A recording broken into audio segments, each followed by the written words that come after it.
Remember, you won't get everything you want. How to get whatever you want. Here's what it says if you're ready. It says, ask. That's it. End of notes. Ask. If there's one art in life to learn extremely well, that's got to be one of them. The art of asking. What does ask mean? Ask means, what do you want? And the formula is staggering. It says ask and what? A guy ought to look into that. He says, yeah, but you work where I work by the time you struggle home. It's late. You got to eat a bite of supper, watch a little TV, get to bed. You can't sit up half the night. Ask. And the guys be... See, you've got to be better than a good worker. You've got to be a good asker. Now, let me give you 3 key points on asking and receiving. This can do it. Number 1, asking is the beginning of receiving. Asking starts a unique process, mental and emotional. I don't even know how it works. All I know is it works. It's like pushing a button and all this machinery starts working. I don't know how. It just works. There's a lot of things you don't need to know how. Just work them. Some people are always studying the roots. Others are picking the fruit. I mean, it depends on what end of it you want in on. Asking is the beginning of receiving, so start the process. Here's number 2. Receiving is not the problem. Receiving is automatic. Now, if that's true, receiving is not the problem, what's the problem? Failure to ask might be one of your major problems. I don't know. Check it out. The guy says, oh, now I see it. I got up last year and hit it every day, but there's not a scrap of paper with my goals. Good work, poor asker. So you got to change that. Here's number 3. Receiving is like the ocean. There's plenty, especially in California. It's like an ocean here. Success is not in short supply. It isn't rationed, and you stepped up to the window and it was all gone. No. It's like an ocean here. Now, if that's true, what's the problem? Well, some people go to the ocean with a teaspoon. Have you got the picture? See, what you want to do in view of the size of the ocean is trade your teaspoon for at least a bucket. And you'll look better down at the ocean. Kids won't make fun of you, right? Okay. Now, there's 2 ways to ask, and we'll wrap up goal setting. 2 ways. Here's number 1. Ask with intelligence. It didn't say ask intelligently, but I'm sure it meant that. Don't mumble. You don't get anything by mumbling. Be clear. Be specific. Intelligent asking means how wide, how high, how soon, when, what size, what color, how much. Define what you want and describe what you want. That's powerful. In the weekend seminar we teach, goals become like a magnet. They pull you that direction. And the better you describe them, the more they pull. So ask intelligently. Here's number 2. Ask with faith. That's the childish part of the equation. Believe you can get what you want like a child. Not an adult. Adults are too skeptical. So the formula really reads, make plans like an adult and believe in them like a child.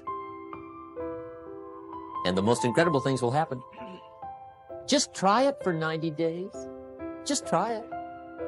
You can always go back to the old ways. Just try it. Just 90 days, 90 days. And we've already studied the reason for that. Simply, sometimes it hails on your crop and rains on your parade. It's that kind of planet. So you won't get everything you want, but if you will work this goal-setting formula, you can get plenty for wealth and happiness. Now let me give you a little simple formula for goal setting. Okay? We take 2.5 hours on the weekend for the whole 10-year plan. We don't have time for that tonight, but let me get you started with a little simple formula Mr. Schoaf gave me, and maybe this will be helpful. First of all, I've divided goals into 2 parts. First is long range. Long range goals. That's your dreams. Your dreams for the next 3, 5, 10, 20, 30, 40 years. Actually, the rest of your life. Your dreams. You've got to keep dreaming. Ronald Reagan, president, said to the joint session of Congress a few weeks ago, "The Republic is a dream. And if we don't keep dreaming, we will lose the Republic." Your better future is a dream for yourself and for your family. Where do you want to go? What do you want to do? What do you want to be? What do you want to see? You've got to dream dreams. There's a Bible phrase that says, without dreams and visions, people perish. You've got to have something to go for that inspires the heart and the soul. Dreams. From the children of Sanchez, it says, take the crumbs from starving soldiers, they won't die. Take the bread from hungry children, they won't cry. But without dreams, we all will die. You've got to dream. Don't lose your dreams. For yourself, for your future, for your family. The dreams of love and enterprise and travel and doing things. Becoming something unique on your journey here. Don't lose your dreams. Do some dreaming. That's long-range goals. You got to have those. So that's number 1. Here's the second part of goals, short-range. Short-range goals. That's your goals for tomorrow, this week, this month, this year. The immediate future. We call these confidence builders. Because if you set up something short-range, go for it. Get it. Latch onto it. Work hard. Accomplish it. That starts building your strong feelings to go for your dream. Now, I've divided goals into 3 categories. Here they are. Number 1 is economic. That's your goals for money, income, business, profits, production. Economics. Make sure you've got your economics well planned. Economics plays a major role in everybody's life. Economics is major, which means it ought to be meticulously well planned for tomorrow, this week, this month, this year, long range. What if you asked somebody tomorrow if you could see their meticulously well-planned list of economic goals? What would they probably say? They say, you some kind of a nut? You must be weird. Hey, I found out what success is. Success is doing what the failures won't do. Make sure you've got your economics well planned. It'll put you in the top 5%. One of the key little subjects we talk about on the weekend is the 7 fundamentals for wealth and happiness. And that's one of them, well-planned economics. It's a fundamental if you want to do well. Join the top 5%. Anybody in this room can join the top 5%, if you will. Now here's the second category of goals, things. Make a list of the things you want. And on my list of things, now I put everything. Little things as well as major things. Doesn't matter how small it is, it goes on my list. I used to just put major things, cars, homes. I don't do that anymore. I now load my list with everything. Everything. And the reason is, part of the fun of having a list is checking it off. That's it. Boy, at the end of the day, if you can go, got it, whatever it is, right? You get into the habit. So load up your list, the things you want. Now, when you check off something major, celebrate. That's an important point to make. Celebrate your achievements. Live it up. Have a party when you reach something you've worked for a while. See, we all grow from 2 experiences. One is called the pain of losing. The other one is called the joy of winning. We need both of them. Amplify them as much as you can, which also means make losing painful. If you set up something, fooled around, didn't get it, put it on yourself. On the other side, if you did get it, congratulate yourself. Self-congratulations is a sign of maturity. Seeking congratulations is a sign of immaturity. But hey, winning and losing, see, that's what it's all about. That's the name of the game. Now, some people lead such mediocre lives, at the end of the day, they don't know whether they're winning or losing. They got no clue. The guy's just going through the day with his fingers crossed. There's a better way. Okay, here's the third category of goals: personal development. Put those goals together. Personal development goals. That's your goals to be stronger, more decisive, be a speaker, be a leader, learn a language, all kinds of skills. Okay. The whole weekend seminar was designed to improve all your skills so that you walk away more skillful. And that's what you want, the personal development skills. That's what attracts, that's what brings good things to your life, the person you become more skillful. Now, this is quite a package to work on. Economics, things, personal development. For tomorrow, this week, this month, this year, long range. Okay? That'll get you started.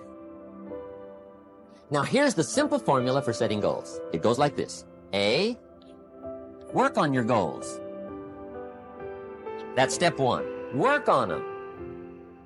And I put the word work there deliberately. Setting goals is plain hard work.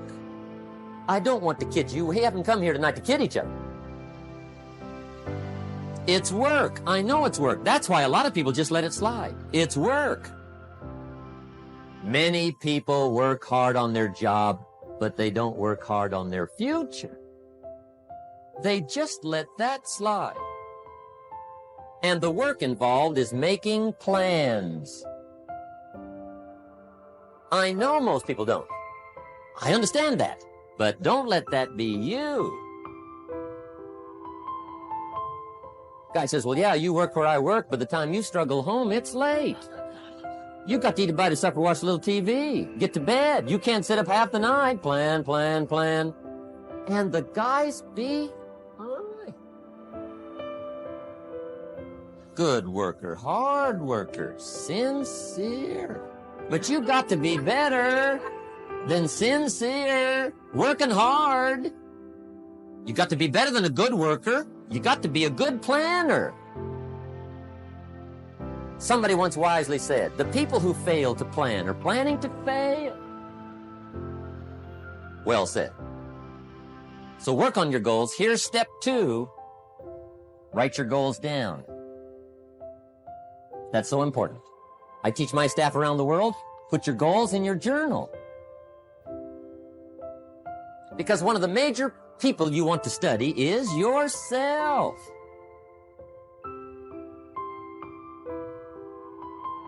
So here's the list of goals I put together 3 weeks ago. Here's the list of goals I put together 2 years ago.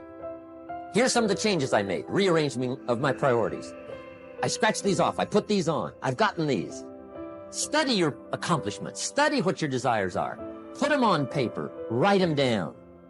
Here's another reason for writing your goals down. It shows you're serious about doing better.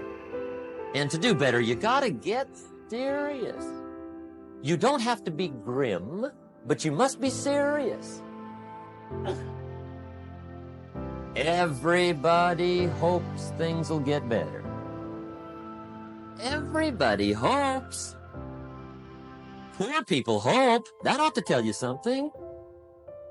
It means the future does not get better by hope. It gets better by plan. I used to have the affliction called passive hope. It's an affliction. It's bad. Probably what's even worse than that is happy hope. Now that is really bad. That's bad. Happy hope. The guy's 50 and he's broke and he's still smiling. See, that's not good. So get serious about your goals. Put them on paper. Write them down. There's all kinds. His goals, her goals, their goals. business goals, financial independence goals, family goals. I mean, there's so many things to work on this that if you don't get busy and work on it, sure enough, the time will pass. And sure enough, 5 years from now, you'll wind up where you don't want to be, wearing what you don't want to wear, driving what you don't want to drive, being what you don't want to be. Now's the time to fix it. Do something different the next 90 days than you did the last 90 days, like picking up the books to read. Do something different, like the new health disciplines, relationship with your family, whatever it is, doesn't matter how small it is. If you'll start doing different things with the same circumstances, since we cannot change the circumstances, but we can change ourselves. We can change what we do. And then he gave me another secret to success when he said, what you have at the moment, Mr. Rohn, you've attracted by the person you've become. What you have at the moment, you've attracted by the person you've become. Few little simple principles here. Once you understand these, it starts to explain so much. Now, sometimes it's a little tough to take, blaming yourself instead of the marketplace, taking responsibility instead of putting it off on someone else. That transition sometimes is a challenging mission. And this one was a little tough for me. Show said, here's the secret, Mr. Rohn. Learn to work harder on yourself than you do on your job. Once I got that, it turned my life around. Learn to work harder on yourself than you do on your job. Here's the first subject that I found so interesting. I want to share it with you. Then I want to talk about personal development, the subject that I started listening to age 25 that revolutionized my whole life, from my mentor, Mr. Earl Schoaf. Here's an interesting subject. Just jot it down now. It's called Enlightened Self-Interest. Enlightened Self-Interest. It's a fascinating study to study the idea of self-interest. But just make this note. All of us, have self-interest. The key is for it to be enlightened so that everybody wins and no one loses. Our first interest is to survive. What does it take to survive? Our second interest is to succeed. What does it take to succeed?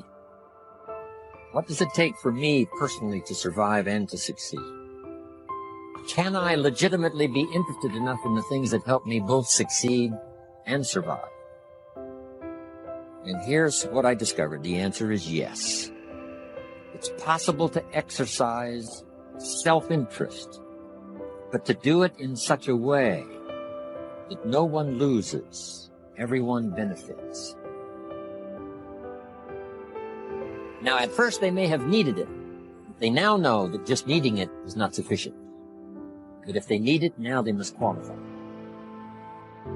The reason why you're going to be blessed with good ideas this weekend is because you've come searching. You've gotten on an airplane to come searching. You got in your automobile to come searching. You got here searching. Now you're ready to receive. And for those who search, they will find answers. They will find plans, imagination to stir yourself into action, future benefit. So if you search to find a good idea, you must go looking and searching. You've got to go to church. You've got to go to class. You've got to go to the seminar. You've got to go to the library. You've got to go to the books if you wish to find. Rarely does a good idea interrupt you. Rarely. But if you will search, you will find. So we get not what we need, but we get what we deserve. It says if you ask, someone has an answer. If you keep asking, the answers belong to you, because by virtue of asking, you have qualified. So we don't get what we need, we get what we deserve. The mother on welfare should be taught in some small manner that hopefully she can begin deserving the welfare check. Not getting it because she needs it, but now starting to get it because she deserves it. If the welfare worker says to Mary, I brought a bucket of paint and a paintbrush, and the next time I come, if the door is painted and the fence here in front is painted, I give you the check for $450. Not that painting the door and painting the fence is worth $450. It's not worth that much, but it is the beginning of the process. So make that note. I want to begin the process of deserving. What would that be? What process should I begin engaging in to deserve good health, to deserve a good relationship, to deserve prosperity, to deserve an enterprise, to deserve the opportunity to build a city? What must I do to begin the process of deserving? So now the welfare worker comes back and the door is painted and the fence is painted. And now Mary gets the $450 to help take care of her children. Not because she needs it, but because she's beginning to deserve it. Then the welfare worker thinks of some other problem. He said, Mary, if these weeds are gone and this little garden is cultivated, when I come back, now that the door is painted and the fence is painted, if the weeds are gone and this little garden is cultivated, you get the $450. And step by step, a new life is emerging, learning the process of deserving and not just me. We teach our children at home, right? Child says, I need $10. So that language doesn't work here. There's plenty of money here, and the vaults are full. But to say I need $10 is not how you open the vault. So the child says what? Wow, how can I get that $10 that I need? So here's what they learn to say. How could I earn $10? Now the vault opens up. Now the money starts to flow. How could I earn $10? What could I do to earn? Not to get the money because you need it. Maybe you need the money. That's, all of us have needs. Here, the key is to figure out how to open the vault, how to open the bank, how to open this unbelievable flow of resources to come our way. And here's the key: to deserve, not to need. He said, if you work hard on your job, you'll make a living. If you work hard on yourself, you can make a fortune. If you would have known me at age 25, you would have said, Jim Rohn's a hard worker. If you'd have known me, you'd have said that. I'm the guy, I don't mind coming a little bit early, staying a little bit late. I don't mind that. You'd have said, well, Jim Rohn's a hard worker. You say, well, how come he's got pennies in his pocket and nothing in the bank and behind on his promises? Well, I was a hard worker, but I was working hard on my job, not on myself. I'm telling you, if you'll learn that simple little principle and start the process today, latest tomorrow, I'll give you tonight to think it over. And start this whole process of personal development, work on yourself, make yourself more valuable to the marketplace. I'm telling you, you can so dynamically change your income, and economics is the least of the values that you can start earning in terms of equity if you'll start working harder on yourself than you do on your job. Work hard on yourself, develop the skills. Work hard on yourself and develop the graces.